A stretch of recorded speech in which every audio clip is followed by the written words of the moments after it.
오늘 사무엘상 29장 1절부터 11절까지 말씀으로 새벽에 일어나서 떠나라, 새벽에 일어나서 떠나라, 이런 제목으로 말씀의 은혜를 나누고자 합니다. 고린도후서 11장 14절에서 바울은 다음과 같이 말하고 있습니다. 그러나 놀랄 것은 없습니다. 사탄도 빛의 천사로 가장합니다.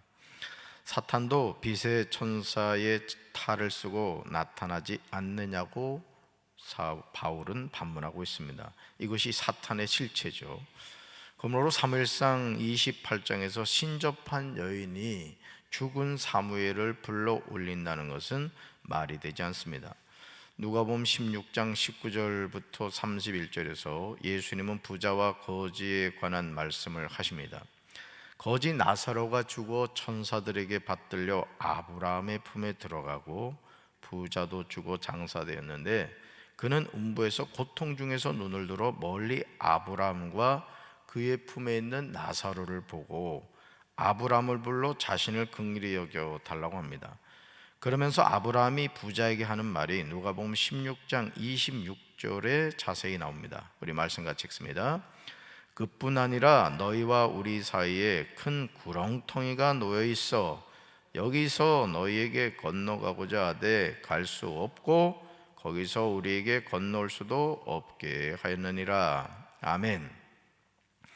예수님의 말씀을 통해서 우리가 확인할 수 있는 천국과 지옥의 실상이 몇 가지가 있습니다. 첫째, 사람은 죽으면 천국과 지옥 가운데 한 장소로 가게 돼 있다는 거예요. 여러분들이 이 내세관을 분명히 가져야 됩니다. 제가 장례할 때마다 유가족들한테 늘 드리는 말씀인데 구천을 떠도는 귀신은 없습니다. 사람은 죽으면 어떻게 된다? 천국과 지옥 가운데 한 장소로 가는 거예요. 그래서 우리가 예수를 잘 믿어야 되는 거예요. 한 번 지옥 가면은 아무리 거기서 노력해도 나올 수가 없어요. 그래서 사람 죽으면 천국과 지옥 가운데 한 장소로 간다. 둘째, 천국과 지옥은 서로 볼 수 있다라는 거예요.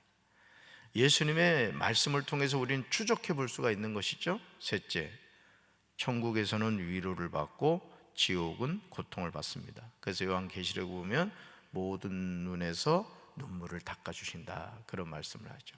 왜? 우리가 살아가는 이 세상은 수고와 슬픔뿐이거든요. 그렇기 때문에 우리가 이 육신의 장막을 벗고 주님의 품에 안겼을 때 어떻게 된다?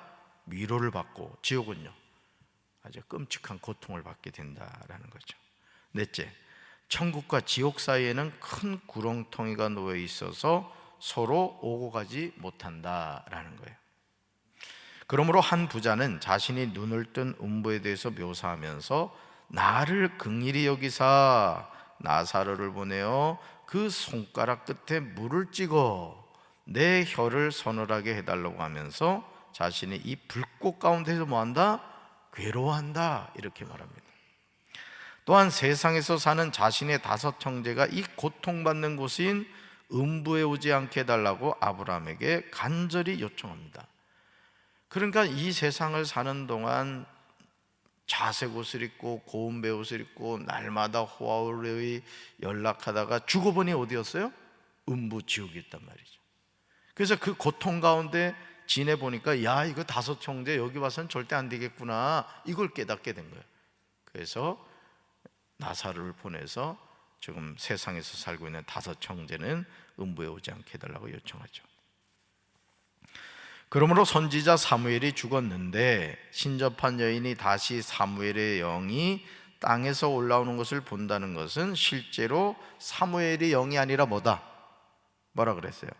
사탄이 빛의 천사로 가장하듯이 마치 사무엘인 것처럼 모양을 꾸미고 신접한 여인과 사울에게 나타난 것이죠. 이미 사무엘의 영은 어디가 있을까요? 천국 가 있는 거죠. 하나님 나라 가 있는 거죠. 예수님은 누가복음 16장 31절에서 한 부자의 다섯 형제가 모세와 예언자들의 말을 듣지 않는다면 죽은 사람들 가운데서 누가 살아난다고 해도 그들은 믿지 않을 것이라고 분명하게 말씀하십니다. 하나님의 말씀이 생생하게 들리는 축복이 임해야 될 줄로 믿습니다. 그렇지 않으면 우의독경이 될 수밖에 없는 거예요. 그러니까 여러분, 항상 제가 말씀 전하기 전에 내 눈을 열어 주의 말씀에서 기이한 것을 보게 하시고 깨닫게 해달라, 이렇게 기도하는 이유 중에 하나가 뭐냐면, 난 놓고 기억자도 모를 수 있다 이거예요. 평생을 교회를 다녀도 예수를 믿는 게 뭔지, 구원의 확신이 뭔지 이걸 깨닫지 못할 수가 있다는 것이죠. 이 새벽에 나오신 여러분들은 하나님이 눈을 열어주셔서 깨닫게 해주시길 주님의 이름으로 축원합니다. 그러므로 우리는 매일 매순간 내 눈을 열어서 주의 말씀에서 놀라운 것을 보게 해달라고 간절히 구해야 합니다. 사무엘상 29장 1절 보시면, 블레셋 사람은 모든 부대를 아벡에 집결시켰고 이스라엘 사람은 이스라엘에 있는 셈가에 진을 쳤습니다. 그런데 놀랍게도 2절을 보시면 다윗과 그의 사람들이 아기스와 함께 이스라엘과의 전쟁에 참여하는 것을 보게 됩니다. 이스라엘과 전쟁을 하려고 블레셋 사람의 지도자들은 수천 명, 수백 명씩 거느리고 나갔어요. 그런데 그 행렬의 맨 뒤에 아기스와 함께 다윗도 부하를 거느리고 나간 것이죠. 사실 다윗은 말을 하지 않았지만 얼마나 곤란한 상황이에요. 자, 블레셋과 누가 싸운다? 이스라엘이 싸우는 상황이에요. 그러니까 다윗은 지금 누구하고 싸워야 되는 거예요? 자기 동포하고 싸워야 되는 그런 상황입니다. 다윗은 자신이 사울을 죽일 수 있는 두 번 절호의 기회가 있었음에도 사무엘상 26장 11절 상반절에서 분명하게 고백하고 있습니다. 우리 말씀 같이 읽습니다. 주님께서 기름을 부어 세우신 이를 내가 쳐서 죽이는 일은 주님께서 금하시는 일이다. 아멘. 다윗의 이런 곤란한 마음을 누구보다 잘 아신 분이 누구셨을까요? 하나님이셨죠. 그러므로 바울은 고린도전서 10장 13절에서 하나님이 어떤 분이신지에 대해서 우리에게 분명하게 고백하고 있습니다. 우리 말씀 같이 읽습니다. 사람이 감당할 시험 밖에는 너희가 당한 것이 없나니 오직 하나님은 미쁘사 너희가 감당하지 못할 시험 당함을 허락하지 아니하시고 시험 당할 즈음에 또한 피할 길을 내사 너희로 능히 감당하게 하시느니라. 아멘. 여러분, 우리가 왜 하나님의 말씀을 청종해야 되는가? 왜 하나님의 말씀을 암송해야 되는가? 이 고린도전서 10장 13절에 나오는 이런 말씀 때문에 그런 거예요. 여러분, 다시 한번 우리 읽어봅시다. 다시 한번 고린도전서 10장 13절 다시 보여주세요. 같이 읽습니다. 사람이 감당할 시험 밖에는 너희가 당한 것이 없나니 오직 하나님은 미쁘사 너희가 감당하지 못할 시험 당함을 허락하지 아니하시고 시험 당할 즈음에 또한 피할 길을 내사 너희로 능히 감당하게 하시느니라. 아멘. 자, 우리는 뭘 믿는 사람이다? 말씀을 믿는 사람이에요. 그러니까 여러분이 우리 어떤 인생의 시험이 다가온다 할지라도 하나님은 그 시험을 어떻게 하신다? 능히 감당하게 하신다는 거예요. 아멘이십니까? 그러니까 여러분들이 말씀을 믿어야 되는 거예요. 말씀을 믿어야 된다고. 예를 들어 여러분이 식사를 하시죠. 그러면 그 식사가 영양분으로 간다는 게 눈에 보입니까? 안 보이죠. 그렇지만 여러분들이 뭐 두 끼를 먹든 한 끼를 먹든 세 끼를 먹든 음식을 꼭꼭 씹어 먹으면 여러분들이 어떻게 돼요? 몸이 건강해지는 것이죠. 하나님 말씀도 마찬가지예요. 당장 눈에 보이진 않아요. 그렇지만 그 말씀을 읽고 암송하고 묵상하고 말씀을 자꾸 먹으면 어떻게 돼요? 우리 영적으로 우리 삶이 기름져진다는 거예요. 할렐루야. 지금 다윗에게는요 엄청난 시험이 임한 겁니다. 만약 자신이 블레셋 사람들과 함께 이스라엘을 공격한다면 이것은 누굴 공격하는 거예요? 사울 왕을 공격하는 것이 아닙니다. 이스라엘 모든 군대의 대장이 되시는 하나님을 공격하는 거예요. 하나님을. 얼마나 당혹스러운 상황입니까? 사무엘상 29장 3절에서 다윗이 이스라엘과의 전쟁에 참여하는 일에 대해서 블레셋 방백들과 아기스가 논쟁하는 장면이 나옵니다. 물론 이 모든 각본을 쓰신 분은 누굴까요? 하나님이시죠. 여러분, 이 세상 역사는 하나님이 주관하시는 줄로 믿습니다. 그래서 때로는 우리의 짧은 머리로 불합리하게 보이고 이해할 수 없고 뭐 하나님 도대체 뭐 하시는 거야? 막 이렇게 느껴진다 할지라도 여러분이 드라마나 영화도 보면요 어떤 영화가 드라마가 재미있냐면은 이 악역을 감당하는 사람이 역할을 잘해줘야 돼. 이게 며느리가 있으면 그 시누이가 아주 밉상 시누이가 있어. 그냥 막 눈물 나게 하고 그냥 막 그죠? 막 그냥 가슴 꼬집어주고 싶고 그냥 막 그죠? 막 욕이 나오잖아요, 욕이. 근데 그런 역할을 잘해줘야 되거든요. 여러분, 이 세상 모든 역사도 누가 주관하신다? 하나님이 주관하세요. 그러니까 여러분, 우리가 어떻게 하나님이 하신 일을 다 할 수 있겠어? 또 모르는 게 사실 나요. 다 하려고 하면 피곤해서 못 살아. 그냥 하나님이 알아서 이게 하시는 건데, 어쨌든 하나님이 하시는 일을 우리는 다 이해할 수 없다. 여러분, 이 모든 각본을 누가 쓰셨다? 하나님이 쓰셨다. 하나님은 지금 다윗과 그의 사람들에게 피할 길을 내시는 거야. 여러분 생각해 보세요. 아기스의 은혜를 잊고 지금 다윗이 블레셋에서 살고 있는데 못 갑니다. 저는 어떻게 제가 내 민족하고 싸웁니까? 이러면 쫓겨나는 거지. 그 나가기는 나갔는데 영 마음은 편치 않다. 근데 하나님이 어떻게 한다? 피할 길을 내셨다. 3절 읽습니다. 3절 블레셋 사람들의 방백들이 이르되 이 히브리 사람들이 무엇을 하려느냐 하니 아기스가 블레셋 사람들의 방백들에게 이르되 이는 이스라엘 왕 사울의 신하 다윗이 아니냐. 그가 나와 함께 있은 지 여러 날 여러 해로되 그가 망명하여 온 날부터 오늘까지 내가 그의 허물을 보지 못하였노라. 아멘. 아기스는 지금 다윗이 블레셋으로 망명했다고 말하고 있습니다. 그러면서 다윗이 망명하여 온 날부터 오늘까지 다윗의 허물을 보지 못하였다고 방백들에게 말하고 있습니다. 아기스가 다윗을 얼마나 신뢰했는지 알 수 있는 내용이에요. 사무엘상 28장 1절과 2절에 나오죠. 아기스는 다윗을 영원히 자기 머리를 지키는 자로 삼았습니다. 여러분, 측근에 있는 사람이 보통 배신을 많이 하잖아요. 그렇죠? 그런데 망명해 온 다윗을 자기 머리를 지키는 자로 삼았다. 이건 뭐예요? 그만큼 다윗을 신뢰했다는 얘기죠. 그러나 블레셋 방백들은 다윗이 전쟁에 참여하는 일에 대해서 아기스에게 강력하게 반대하고 있습니다. 그러면서 그 근거로 제시하는 것이 사무엘상 29장 5절에 나오는 내용이에요. 근거가 있는 말이죠. 같이 읽습니다. 그들이 춤추며 노래하여 이르되 사울이 죽인 자는 천천히요 다윗은 만만히로다 하던 그 다윗이 아니니까 하니. 아멘. 그러니까 이 다윗의 삶을 보면은 이 여자들이 노래한 것 때문에 기쁜 일도 있고 슬픈 일도 있고 곤란한 일도 당하는 거예요. 여러분, 사울왕이 언제부터 다윗을 주목해 봤죠? 바로 이 노래 때문이라고. 사울이 죽인 자는 천천히요 다윗은 만만히로다. 이때부터 시기심의 영이 사울왕 속에 쏙 들어간 거예요. 쏙 들어. 그 사람이요 노래한 대로 됩니다. 여러분들이 혹여나 노래방 가서 노래를 하게 되시면은 우울한 노래, 안 되는 노래, 망하는 노래, 이별의 노래 이런 거 하지 말고 쨍하고 해뜰날 노래하시기 바라요. 우리 교회 18번째는 쨍하고 해뜰날 노래. 뭐 아멘까지 또. 그래서 제가 윤수일의 아파트 노래를 좋아하거든요. 제가 잘 불러. 한번 불러줄까 싶기도 한데. 하여튼 우리 이내가 하는 말이, 아빠는 맨날 아파트는 부르면서 아파트로 언제 이사 갈 거냐고. 우리 장로님들 좀 신경 좀 써봐. 우리 이내가 그러더라니까.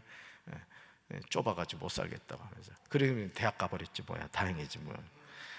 여러분, 사무엘상 18장 7절에서 이스라엘 모든 성읍에서 나와서 노래하며 춤추며 소고와 경세를 가지고 사울을 환영하면서 불렀던 여인들의 노래가 이제는 블레셋에서도 다윗의 발목을 잡고 있어요. 근데 이게 발목 잡는 게 아니죠, 사실은. 그렇죠? 이것은 다윗에 대한 하나님의 놀라운 배려였던 거예요. 다윗의 처지에서는 이러지도 저러지도 못하는 어려움에 부닥쳐 있는데 하나님이 그 위기에서 건져주신 거예요. 그러니까 여러분, 시험 당할 쯤에 어떤 게 된다? 피할 길을 내시잖아요. 이 하나님이 누구 하나님? 나의 하나님이신 줄로 믿습니다. 사무엘상 29장 6절과 7절에서 아기스가 다윗을 불러서 말합니다. 우리는 여기서 아기스가 다윗을 얼마나 신뢰하고 있는지 알 수 있어요. 가도왕 아기스가 하는 말은 우리의 상식을 뛰어넘습니다. 6절과 7절 같이 읽습니다. 아기스가 다윗을 불러 그에게 이르되 여호와께서 살아계심을 두고 맹세하노니 내가 정직하여 내게 온 날부터 오늘까지 내게 악이 있음을 보지 못하였으니 나와 함께 진중에 출입하는 것이 내 생각에는 좋으나 수령들이 너를 좋아하지 아니하니 그러므로 이제 너는 평안히 돌아가서 블레셋 사람들의 수령들에게 거슬러 보이게 하지 말라 하니라. 아멘. 여러분 그 6절에 보면요, 거다 밑줄 그시죠. 아기스가 다윗을 부어 그에게 이르되 여호와께서 살아계심을 두고 맹세하노니. 그러니까 아기스는 지금 다윗이 누굴 믿고 있다는 걸 알아요. 여호와를 경외하는 사람이라는 걸 알고 있는 거예요. 그러니까 이방 왕 아기스가 여호와께서 살아계심을 두고 맹세하고 있죠. 여러분, 아기스가 다윗을 불러 말하면서 여호와께서 살아계심을 두고 맹세하는 것은 실로 놀라운 표현입니다. 사실 아기스의 말을 들은 다윗은 어떤 마음이 들었을까요? 서운했을까요? 억울하고 속상했을까요? 속으로 쾌재를 불렀을 거예요. 아멘, 할렐루야. 피할 길을 내시는 하나님 영광받아 주옵소서. 아마 그랬을 거예요.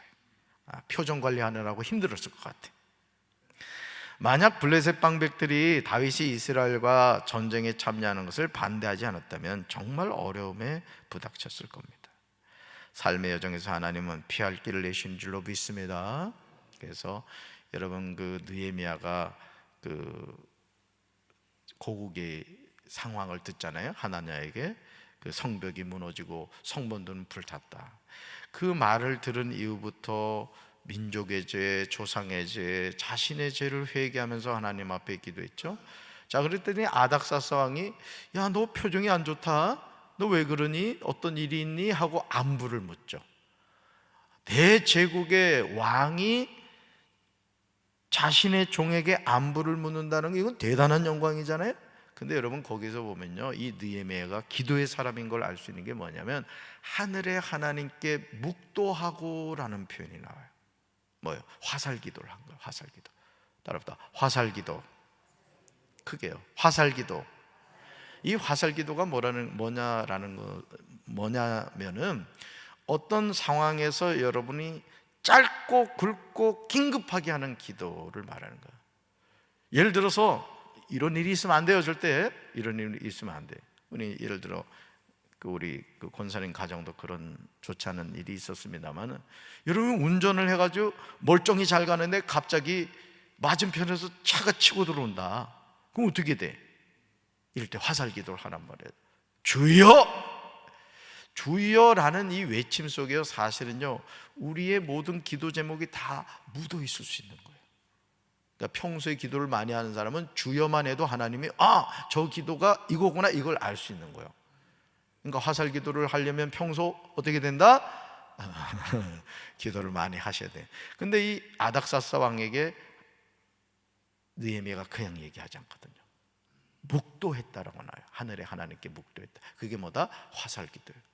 그러면서 하나님이 그 느헤미야를 통해서 무너진 성벽 재건을 하도록 아닥사스 왕을 감동시키거든요. 여러분 오늘도 마찬가지입니다. 저는 우리 사랑하는 성도 여러분들의 삶의 여정에서 하나님이 피할 길을 열어주시길 주님의 이름으로 축원합니다. 그러므로 이제 우리는 신실하신 하나님을 온전히 믿고 따라가야 돼요. 다윗이 사울왕의 손을 피해서 블레셋 땅에 들어가서 살았지만 하나님은 그곳에서도 다윗을 지켜주셨다는 거예요. 조국 이스라엘 왕인 사울과 대적해서 싸워야 하는 상황에서도 피할 길을 내신 거예요. 이것이 저와 여러분을 향한 하나님의 사랑이고 은혜입니다. 축복의 통로는 열어주시고 재앙은 피할 길을 열어주시기를 주님의 이름으로 축원합니다. 사랑하는 성도 여러분, 지금 어떤 자충수에 빠지셨습니까? 이러지도 저러지도 못하는 상황 있잖아요, 그죠? 큰아들 말을 들어주면 둘째가 삐지고, 둘째 말을 들어주면 큰아들이 삐지고, 이럴 때가 얼마나 많냐고. 그럴 때 여러분 어떻게 될까요? 오직 전능하신 하나님 의지하시기 바라요. 아멘. 그렇게 할 때 사무엘상 29장 10절의 은혜가 여러분에게 임하게 될 겁니다. 10절 같이 읽습니다. 그런즉 너는 너와 함께 온 내 주의 신하들과 더불어 새벽에 일어나라. 너희는 새벽에 일어나서 발거든 곳 떠나라 하니라. 아멘. 그러므로 우리 자신의 힘으로 해결할 수 없는 삶의 문제를 하나님은 능히 해결해 주십니다. 이제 새벽에도 오시는 하나님을 만나야 될 줄로 믿습니다. 시편에도 나오죠. 새벽에 도우리로다. 아멘. 따라합시다. 새벽에 도우시는 하나님을 만나겠습니다. 아멘. 그러니까 여러분들이 피곤해도 이 새벽 기도 나와서 기도하고 하루를 시작하는 것은요, 너무 축복이에요. 제가 이 관상을 좀 볼 줄 아는데 여러분 얼굴 보니까 복받게 생겼어. 진짜입니다. 그래서 저도 이 목회를 하면서 저희 아내도 그런 얘기를 합니다만, 당신은 목사가 안 됐으면은 새벽기도 안 날 것 같고 어쩌면 그래 잘하는지. 그래서 제가 우리 전사님들 설교할 때도 안 빠지고 요 앞자리 와서 이렇게 말씀을 듣는 거예요. 이게 습관이거든요. 사실 이 영적 생활도요, 거룩한 습관입니다. 성경을 읽고 자꾸 찬양을 부르고 이런 것도 습관이에요, 습관. 아멘. 거룩한 습관을 자꾸 만들어 가셔야 돼요. 여러분, 하나님이 전능하신 줄로 믿습니다. 우리 삶의 모든 문제를 능히 해결해 주시는 아버지가 되신다고. 오늘 새벽에 우리 딸이 지금 6시 반에 이제 그 기숙사에 들어간 신학생은 무조건 새벽 기도를 해야 돼. 참 하늘이 진짜 열릴 판이지. 이내가 새벽 기도를 하다니 이건 기숙사 너무 잘난 것 같아요. 그래서 어제 저한테 SOS를 준 거야. 오늘 대표 기도를 한대. 아빠 도와줘. 그래가지고 제가 참 카톡으로 보내줬습니다만 너무 기도 내용이 심오해가지고 학교와 총장님, 신학대학 교수들이 성령 충만하게 해달라고 했으니, 야, 이 녀석 기도가 굵구나 이러면 또 맨날 시키면 어떡할지 모르겠어요. 저와 여러분은 삶의 문제를 바라보는 것이 아니라 하나님을 바라봐야 돼요. 아멘. 그러니까 여러분, 저도 그래요. 저도 살면서 왜 걱정이 없겠어요? 딸 하나 키우는데 이게 보통 어려운 게 아니야. 10년 만에 하나 나가지고. 여러분들 대단하신 분들이요. 근데 그러면서도 제가 깨닫는 게 뭐냐면, 이 강원도 말로 씨잘데기 없는 걱정이지 뭐야. 여러분, 우리 하나님의 자녀가 해야 될 일 3가지라 그랬지? 항상 알아봐요. 항상 기뻐하며 살겠습니다. 쉬지 않고 기도하며 살겠습니다. 범사에 감사하며 살겠습니다. 하나님의 자녀는 요 3가지만 잘하면 돼. 그리고 모든 연연 다 누구한테 맡긴다? 하나님께 맡기는 거야. 그래서 여러분, 제가 가끔 그러잖아요. 나사 좀 풀러라. 이런 미친 여자는요, 인상 쓰진 않아요. 항상 기쁩니다. 이런 미친 여자를 봐봐. 그냥 맨날 웃으면서 다니지. 우리 예수 믿는 사람은 하나님 안에서 미쳐야 되는 거야. 인상 쓰기만 해봐 그냥. 자, 시편 46편 5절 말씀, 암송하셔야 될 말씀이에요. 암송하셔야 될 말씀 같이 읽습니다. 하나님이 그 성중에 계심에 성이 흔들리지 아니할 것이라. 새벽에 하나님이 도우시리로다. 아멘. 새벽에 누가 도우신다? 하나님이 도우신다. 사무엘상 29장 10절에 너희는 새벽에 일어나서 발거든 곳 떠나라. 하나님이 다윗 도와주셨어요, 안 도와주셨어요? 도와주셨단 말이에요. 이 하나님 누구 하나님? 나의 하나님. 오늘도 이 하나님이 새벽에 여러분을 도와주시기를 주님의 이름으로 축원합니다. 가슴에 손 얹읍시다. 하나님, 다윗은 블레셋 아기스 왕에게 망명하여 살았습니다. 그런데 블레셋이 이스라엘과 전쟁을 하는 상황에서 아기스는 다윗을 데리고 전쟁에 참여하려고 했습니다. 이런 상황에 처했을 때 하나님은 블레셋 방백들을 통하여 새벽에 다윗을 도와주셨습니다. 오늘 우리가 이 세상을 살아가면서 이러지도 저러지도 못하는 자충수에 빠질 때가 얼마나 많습니까? 주님, 그때마다 그 문제를 가지고 고민하지 않게 도와주시고 모든 염려를 다 주께 맡겨버리라는 하나님의 말씀처럼 다 하나님께 맡겨버리게 하옵소서. 그리고 우리는 항상 기뻐하고 쉬지 말고 기도하고 범사에 감사하며 이는 그리스도 예수 안에서 너희를 향하신 하나님의 뜻이니라 말씀하신 것처럼 내일 일은 내일이 염려할 것이요 한날 괴로움은 그날도 족하다는 말씀처럼 늘 주님과 동행하는 삶을 살게 하여 주옵소서. 문제가 없어서가 아니라 그 문제를 바라보는 것이 아니라 문제를 해결하시는 하나님을 바라보게 도와 주시옵소서. 예수님 이름으로 간절히 축복하며 기도합니다. 아멘.